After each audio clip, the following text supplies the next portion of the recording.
So what happens? Well, in this part of the story, the cadet is finally formed. The gunslinger is training the cadet and they're getting ready. And the main story, and hear me out, I know this is a little confusing, they have to cure a kind of paradox that occurred in the first book. And usually when stories do this, like they have to use another novel to cure a problem in the first novel, it's usually a sign of problems. No, this is probably one of the best written Stephen King books, easily the best book within the whole series. It's a very powerful book. It's very lyrically written. It's well paced. There's a lot of action. We finally learn more about the Dark Tower, how it's this kind of fundamental point of the universe, and it's being controlled by guardians and beams, and they have to basically stop the tower from being destroyed or the universe will be destroyed with it. So we learn a lot more about the Dark Tower mythology. He ties in a lot of his other books, a lot of other myths from the other stories are explained here in terms of why did this happen, why did that happen. Apparently other forces were controlling even the it character or the it creature in it. So there's a lot that this book does for the mythology. It's well written. It's got great characters. We get Jake Chambers, who finally joins the Cadet. So aside from that kind of weird thing that they have to sort of solve a problem that King created himself with the first book, it's a really, really good story. And we finally get on the path to the tower.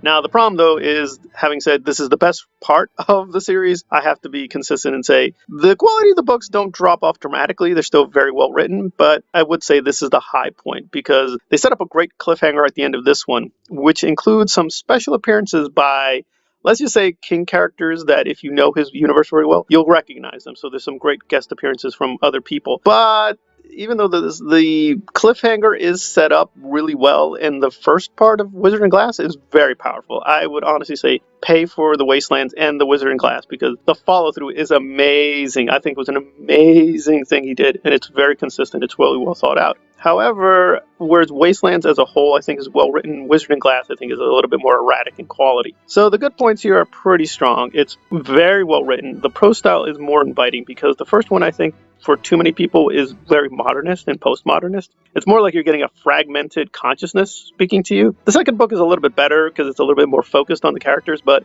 really the story does not progress. The plot really is very static. This I think is a good compromise between the two. We got a really good plot. It starts moving the story forward. We actually get on the quest for the tower. We learn more about the stakes, about what the tower is, why it's so important. We learn more about the characters. So things are well laid out, and the mythology that King has been constructed is, I think, really, really pretty coherent and pretty powerful. So overall, the book, I think, is really great. There's also a lot of little neat details that matter later for the book, as well as for the stories as a whole. Like, just small things like Jake having a certain book or him learning certain things turn out to be very critical for the quest later on, and they're really well thought out in terms of how it's going to matter and why do they need him and things and so forth. So I think as a book and as part of the series, it's a really, really powerful entry.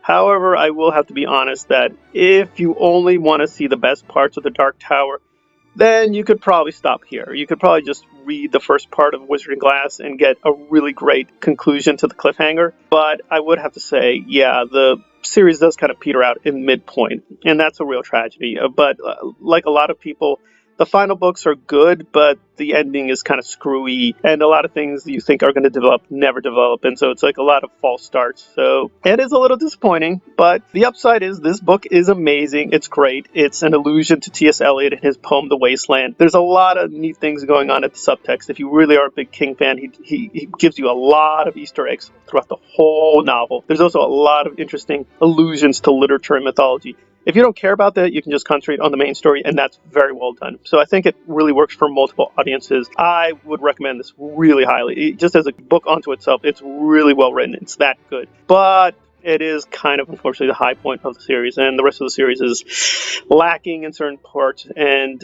yeah, it's harder for me to defend the later books, but I will review them. But yeah, so I'm going to give this a really, really high score of 8.5 out of 10. It's that good. It's a really, really good book, but unfortunately, it may misguide you into how great the quality is for the rest of the series, because this is probably the high point. All right, this has been a non-spoiler review of The Wastelands by Stephen King, part 3 of the Dark Tower series. If you like the content, please hit the like button and or subscribe. Please comment below. That helps the channel. Thank you for listening.